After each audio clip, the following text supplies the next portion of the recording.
दोस्तों, आज की कहानी पत्नी को किसी के सामने रुसवा ना करें एक फैमिली हिंदी स्टोरी है जो कि हमारे समाज में व्याप्त एक प्रथा को दर्शाती है। इस कहानी को अंत तक जरूर पढ़ें। ऐसी ही फैमिली हिंदी स्टोरी, पारिवारिक कहानियाँ हिंदी स्टोरी देखने के लिए आप मेरे YouTube चैनल को सब्सक्राइब कर लें। अरे यार, क्या करती हो तुम? कुछ करना आता भी है तुम्हें? कैसा खाना बनाया तुमने? कहकर रोहन ने खाने की थाली दूर सरका दी थी। थाली से खाना नीचे गिर गया। मीना के हर काम में मीन मेख निकालना रोहन की आदत थी। सब तक नोक्स नहीं निकाल लेता, ऐसा लगता खाना हजम नहीं होता। वह बेचारी चुपचाप सुनकर फिर दूसरी चीज बनाती, उसको भी वह मुंह बनाकर खाता और मीना को कहता कि इससे अच्छा खाना तो वह बना लेता है।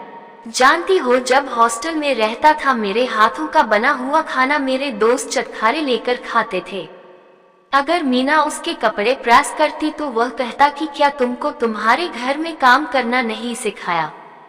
कुछ करना भी आता है तुमको? ढंग से बहुत ज्यादा लाड प्यार से पालने का नतीजा यही होता है। छोड़ो, तुमसे नहीं होगा ये काम भी। मीना मन ही मन दुखी हो जाती थी। रोहन हर काम में खुद की बड़ाई करता था। अगर घर में कोई आ जाता तो वह इतनी डींगे हाँकता कि सामने वाला बोर हो जाता।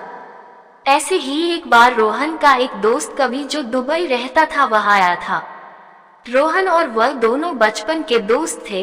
रोहन ने उसको होटल में रुकने नहीं दिया और घर पर ही ले आया। वह शादी में नहीं आ पाया था। वह मीना से मिलकर उसके अच्छे स्वभाव और व्यवहार, उसकी सुघड़ता से बहुत प्रभावित हुआ और उसकी हर बात की, खाने की दिल खोलकर तारीफ की। ये बात रोहन को अच्छी नहीं लगी। उसने कवि से कहा, तुझको याद है कवि, जब हम हॉस्टल में रहते थे मैं ही सबसे ज्यादा काम करता था, व्यवस्थित रहता था, और मेरे हाथों का खाना तुम कैसे चटखारे लेकर खाते थे। देखना, कल मैं तुमको अपने हाथों से बना आलू प्याज का पराठा बनाकर खिलाऊंगा, तुम भी क्या याद करोगे?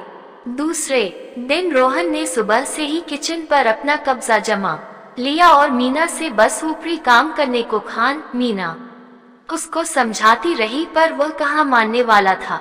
मीना बाई के साथ घर की साफ सफाई करवाने लगी। इधर रोहन ने आलू को धोकर कुकर में रख दिए और आटा लगाने लगा, परंतु आटे में बहुत अधिक पानी डाल दिया तो वह रबड़ी जैसा हो गया और उसको सुधारने लगा, पर वह इतना गीला हो गया थी, आटा मिला मिला कर भी वह ठीक नहीं हो पाया और इसी बीच उसकी कुछ जलने की बदबू आने लगी। देखा तो कुकर में सीटी नहीं आई थी, क्योंकि कुकर सही तरीके से लगा ही नहीं था। उसने जल्दी से गैस बंद की और कुकर खोलने लगा, परंतु कुकर खोलने के चक्कर में उसका हाथ गर्म कुकर पर लग गया और उसके मुंह से चीख निकल गई। उसके चीखने की आवाज सुनकर मीना और कवि दौड़कर अंदर आए तो देखा रोहन के चेहरे पर जगह जगह आटा लगा हुआ था। वह जमीन पर बैठा हाथ झटक रहा था। मीना ने उसका हाथ देखा, वह बहुत जल चुका था। उसने जल्दी से बर्फ निकाली और उसका हाथ पकड़कर उस पर बर्फ लगाने लगी। कवि उसको उठाकर हॉल में लेकर आया और मीना से बर्नाल लाने को कहा और खुद बर्फ लगाने लगा। मीना के अंदर जाते ही वह रोहन से बोला, अरे यार, तुम अपने मुंह मियां मिट्ठू बनना कब छोड़ोगे? मैं जब से आया हूँ देख रहा हूँ तुम अपनी इतनी प्यारी सुघड़ पत्नी को हर बात में नीचा दिखाते हो, खुद की तारीफ करते हो। तुम बहुत किस्मत वाले हो यार कि तुमको इतनी अच्छी और सहज सरल स्वभाव वाली, कार्यकुशल और सहनशील पत्नी मिली है। अगर उसकी जगह कोई और होती तो कब का तुमको छोड़कर चली जाती, लेकिन इतने दिनों में मैंने देखा वो तुम्हें पलट कर जवाब नहीं देती। कई बार मैंने उसकी आंखों में आंसू देखा, लेकिन तुम पति हो, तुम्हें समझना चाहिए। ऐसे हर किसी के सामने पत्नी को रुसवा नहीं करते है। रोहन लज्जित होकर सब सुन रहा था। आज उसको समझ आ गया था कि सच में वह कितना लज्जित करता था मीना को, पर वह सब कुछ सहती रहती थी, कभी शिकायत नहीं करती थी और न ही कभी पलट कर जवाब देती है। हमेशा मुस्कुराती रहती है। तभी मीना बरनाल लेकर आई और उसके हाथों में लगाने लगी। उसकी आंखों से आंसू बह रहे थे।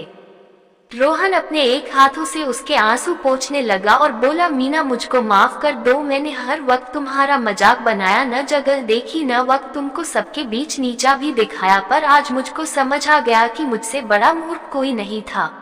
मैं अपने मुंह मियां मिट्ठू बनकर खुद को साबित करने की कोशिश करता रहा, पर आज से तुम ही घर की पर रसोई की रानी हो। मैं अपने ऑफिस में ही ठीक हूँ, अपने काम में परफेक्ट, और तुम हो अपने काम में परफेक्ट। सुनकर मीना उसके गले लग गई और कवि बोला, चलो आज किचन बंद करो, आज हम बाहर ही नाश्ता करेंगे, फिल्म देखेंगे और बाहर ही लंच करेंगे, क्योंकि भाई कल मुझको वापस भी तो जाना है। आज की पार्टी मेरी तरफ से। सब मुस्कुरा दिए।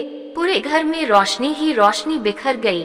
पत्नी अपने पति का दाहिना हाथ होती है। अपनी पत्नी से कदम मिलाकर चले, पत्नी को कभी नीचा दिखाने की कोशिश ना करें। वो आपकी अर्धांगिनी है, आपकी परछाई है, तो उसको रुस्वा ना करें। खुद को सही साबित करने के लिए हमेशा उसकी इज्जत करें।